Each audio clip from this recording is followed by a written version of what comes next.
শবে বরাতে কি কি আমল করতে হয়, রোজা কয়টি, নামাজ কয় রাকাত, বিস্তারিত বুঝিয়ে বললে ভালো হতো। এখনো পর্যন্ত এই মাসালা জানে না এমন মানুষ আছে কিনা দেশে খুব বেশি, আমার জানা নেই। দীর্ঘদিন থেকে ওলামা একরাম অ্যাওয়ারনেস করছেন, সতর্ক করছেন। দেখুন, লাইলাতুন নিসফ মিন শাবান, মধ্য শাবানের রাত, এর ফজিলত সাব্যস্ত আছে। আল্লাহ তাআলা এ রাতে মুশরিক হিংসুক ছাড়া বাকি মানুষদেরকে মাফ করে দেয়। এবং এ রাতের ফজিলত সংশ্লিষ্ট আরো অনেকগুলো হাদিস আছে যেগুলো জয়ীফ সূত্রে বর্ণিত, কিন্তু এই একটা হাদিস গ্রহণযোগ্য সূত্রে বর্ণিত হওয়ার কারণে অন্য যেগুলো আছে সবগুলোর একসাথ করলে মোটা দাগে লাইলাতুন নিসফ মিন শাবান বা মধ্য শাবানের রাত, এটার নাম আমরা শবে বরাত দেই। আসল নামটা, হাদিস দেওয়ার নাম কোনটা? লাইলাতুন নিসফ মিন শাবান, মধ্য শাবানের রাত। শবে বরাত এটা আসল নাম না। তো এই মধ্য শাবানের রাতের ফজিলত সাব্যস্ত হয়, কিন্তু এটাকে আমরা যেইভাবে যারা পালন করি তারা যেভাবে ঘটা করে করি, যেমন সারা জেগে ইবাদত করা আল্লাহর ক্ষমা লাভের জন্য বা মাগফিরাত লাভের জন্য, যাতে মাগফিরাত হয়, গণহারে ক্ষমা হয়, সেটা আপনি চেষ্টা করছেন। এটা আপনার ব্যক্তিগত অ্যাপ্রোচ থেকে আপনি করলেন। এই দিনের রোজা আপনি আইয়াবিজের রোজার অংশ হিসেবে রাখেন, শাবান মাসে বিশেষ রোজা রাখতেন রাসূল সাল্লাল্লাহু আলাইহি ওয়াসাল্লাম, সেই হিসেবে রাখেন, খুবই প্রশংসনীয়। কিন্তু আলাদা করে শবে বরাতকে কেন্দ্র করে এই দিনের রোজা রাখার বিশেষ কোন নির্দেশনা বিশুদ্ধ হাদিস দ্বারা সাব্যস্ত না। এর বাইরে এই রাতকে শবে বরাত ভাগ্যের রাত মনে করা। বরাত মানে ভাগ্য, আর বরাতের আরেকটা অর্থ হলো মুক্তি। মুক্তির অর্থে ঠিক আছে শবে বরাত, আল্লাহ মানুষকে মুক্ত করেন, কিন্তু ভাগ্যের অর্থে ঠিক নেই।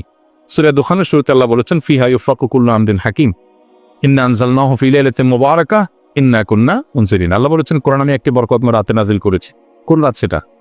ওই যে ইন্না আনজালনাহু ফি লাইলাতিল কদর। আর জায়গায় আল্লাহ বলেছেন, কোরআন একাদের ব্যাখ্যা করে আল্লাহ বলেছেন, ফিহা ইউফরাকু কুল্লু আমরিন হাকিম, যেটাতে কোরআন নাজিল হয়েছে সে আয়াতে, সে রাতে গুরুত্বপূর্ণ সব বিষয় ধার্য করা হয়। তার মানে লাইলাতুল কদরে গুরুত্বপূর্ণ বিষয় ধার্য করা হয়। অতএব শবে রাতে ভাগ্য নির্ধারণ করা হয়, এটি বিশুদ্ধ মত না।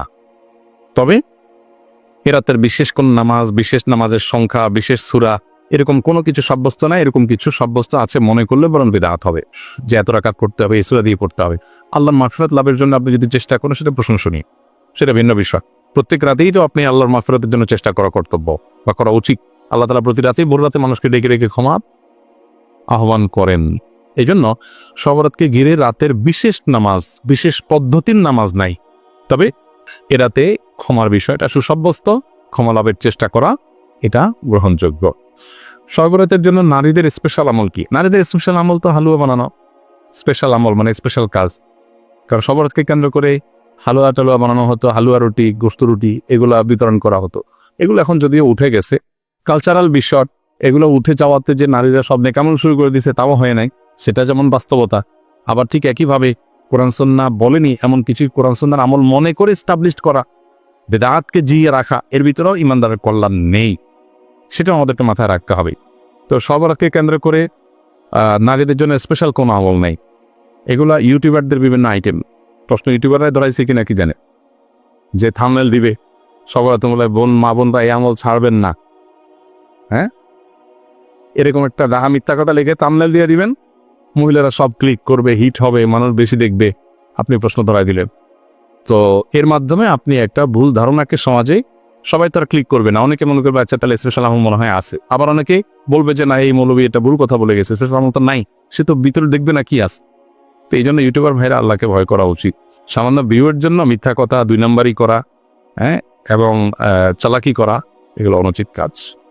সালাম দিলে 90 নেকি এবং উত্তর দিলে 10 নেকি, কথাটা সহি কিনা? এটাও বহুল প্রচলিত একটি গায়ে সহি কথা। সালাম দিলে 90 নেকি, সালামের উত্তর দিলে 10 নেকি, এরকম এইভাবে কোনো হাদিসে বিশুদ্ধভাবে সাব্যস্ত হয়নি। যেটা আছে সেটা হলো, কেউ যদি আসসালামু আলাইকুম বলে তাহলে সে 10 নেকি পাবে, ওয়া রাহমাতুল্লাহ যদি বলে আরো 10 নেকি যোগ হবে, ওয়া বারাকাতুহু বললে আরো 10 নেকি যোগ হবে, তাহলে মোট কত হলো? 30। এটা হাদিস দ্বারা সাব্যস্ত। দিলে 90 আর নিলে 10, এটা কোনো বিশুদ্ধ হাদিস দ্বারা সাব্যস্ত না। তবে হ্যাঁ, এটা ঠিক যে সালাম নেওয়ার চাইতে সালাম যিনি দিচ্ছেন তার সওয়াব বেশি হবে, কারণ তিনি ভালো কাজের সূচনা করেছেন। আবার আরেকটা ইম্পর্টেন্ট কথা হলো, সালাম দেওয়াটা সুন্নত, নেওয়াটা ওয়াজিব। দেওয়াটা সুন্নত, নেওয়াটা ওয়াজিব। এখানে ইসলামের একটা সামাজিক সৌন্দর্য দারুণভাবে ফুটে ওঠে। সেটা কি? একজন মানুষ আপনাকে সালাম দিয়েছে, এখন আপনি যদি জবাব না দেন, তার মানে আপনি লোকটাকে ইগনোর করলেন, অপমান করলেন, তার সালামটাকে আপনি ডিনাই করলেন, তাহলে আপনি একটা লোকের কষ্টের কারণ হলেন। এটা আপনি করতে পারেন না। ইসলাম আপনাকে সামাজিক হতে বলেছে। তিনি যদি আসসালামু আলাইকুম বলেন, আপনি সৌজন্যতার খাতিরে ওয়ালাইকুম আসসালাম বলতেই হবে। হ্যাঁ, আপনি কাউকে সালাম দেন নাই, আপনি গুনাহগার না। কেউ দিয়েছে, আপনার এখন সৌজন্যতা রক্ষা করতে হবে। কেউ হাসি দেওয়ার পর আলহামদুলিল্লাহ বলেছে, আপনি শুনেছেন, তাহলে আপনার উপর ওয়াজিব ইয়ারহামুকাল্লাহ আপনাকে বলতা। এটা মিন হাক্কিল মুসলিম এবং ইমানের ৭৭ শাখার একটা, যে হাসি দিয়েছে আলহামদুলিল্লাহ বলেছে, আপনি শুনেছেন, তাহলে জবাব দিবেন। কেন? কারণ লোকটা হাসি দিয়ে যখন আলহামদুলিল্লাহ বলল এবং আপনি শুনতে পেয়েছেন, তাহলে সেক্ষেত্রে আপনি রিপ্লাই করার অপশন যেহেতু আছে, রিপ্লাই যদি না করেন, ব্যাপারটা হলো আপনি অসৌজন্যতামূলক আচরণ করলেন, তাকে আপনি ইগনোর করলেন, অপমানিত করলেন। এটা করতে পারেন না। এই জন্য কারোর সাথে দেখা হলে হাসিমুখী কথা বলতে বলা হয়েছে। হাসিমুখী কথা না বলে মানে আপনি তার দ্বারা বিরক্ত হতে পারেন। হাসিমুখী কথা বললে পজিটিভ অ্যাপ্রোচে কথা বললেন। ইসলামের যে সামাজিক সৌন্দর্য আছে, এখনকার পৃথিবীর মানুষ ভদ্র হয়েছে কয়দিন আগে, কয় বছর আগে। ইসলাম 1450 বছর আগে এগুলো শিখেছে আমাদেরকে। এখন বলে মে আই কামিং স্যার, আমি আসতে পারি? আল্লাহ কোরআনে 1400 বছর আগে যে শিখেছেন এই জিনিসটা, যে তোমরা কারোর বাসায় কারোর কক্ষে প্রবেশ করার আগে অনুমতি নাও, অনুমতি দিলে ঢুকো, আর না হলে ফেরত যাও। ইসলামের চাইতে আধুনিক ইসলামের চাইতে বেশি সৌজন্যতা বোধ আর কোথাও কোনো সমাজে কোনো কিছুতেই নাই। অতএব যে ইসলাম পালন করবে তার ভিতরে তার সবে আছে, আর যার ইসলাম নাই তার হয়তো কিছু থাকতে পারে, আরেকটা নাই, তার দুনিয়া আছে আখিরাত নাই। আর আমরা তো আল্লাহর কাছে দোয়া করব, রব্বানা আতিনা ফিদ দুনিয়া হাসানা ওয়া ফিল আখিরাতি হাসানা। আমির মুআবিদুল্লাহ তাআলা সম্পর্কে মতামত, ভালো নাকি খারাপ? হাজ্জাজ বিন ইউসুফ সম্পর্কে মন্তব্য, মিলাদ কেমন সম্পর্কে মতামত, কেমন টুপি পরা সুন্নাত রসুল কেমন টুপি পড়তেন? অনেকগুলো প্রশ্ন, এক একটা 1 ঘন্টার লেকচার। সংক্ষেপে এতটুকু বলি, মুআবিয়া রাদিয়াল্লাহু তাআলা আনহু নবী করিম সাল্লাল্লাহু আলাইহি সাল্লামের খুব নিকট আত্মীয় ছিলেন, ঘরের মানুষ ছিলেন। কাতেবে ওয়াহি, নবী সাল্লাল্লাহু আলাইহি সাল্লামের প্রতি যখন ওহী আসতো তিনি ওহী লিখতেন। নবী সাল্লাল্লাহু আলাইহি সাল্লাম তাকে এতটা বিশ্বাস করতেন যে জিবরিলের বলা ওহী তাকে দিয়ে লেখাতেন, যে কয়দিনকে লেখাতেন তার মধ্যে একজন তিনি ছিলেন। বিশ্বস্ত কোন লেভেলের ছিলেন। এবং রাসূল আকরাম সাল্লাল্লাহু আলাইহি সাল্লামের অত্যন্ত স্বনামধন্য সাহাবীদের একজন ছিলেন। মুআবিয়া রাদিয়াল্লাহু তাআলা আনহু যদি কোনো ভুল হয়ে থাকে, ইজতিহাদগত বুঝের কোনো ভুল থেকে থাকে, তো সেটার সমালোচনা করার কোনো অধিকার পৃথিবীর কোনো মুসলমানকে দেওয়া হয়নি।